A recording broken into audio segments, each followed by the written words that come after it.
तो hello friend, आज बनाएंगे हम होली का कलर और होली का गुलाल। तो सबसे पहले हमारे पास होना चाहिए एक पॉन्ड्स। जिस तरह से हम पॉन्ड्स से होली का कलर और होली का गुलाल बनाने वाले हैं, तो ये रहा पॉन्ड्स।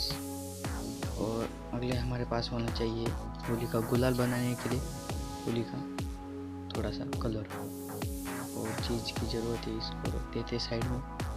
और है ये हल्दी होनी चाहिए हमारे पास। और सबसे पहले हमें क्या करना है, स्पॉन्ज के बोतल को खोल लेते हैं।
ये लाल वाला ये भी बहुत अच्छा बन गया है।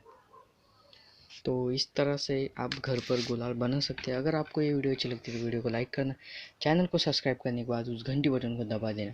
तो मिलते हैं अगली वीडियो में, तब तक के लिए बाय बाय।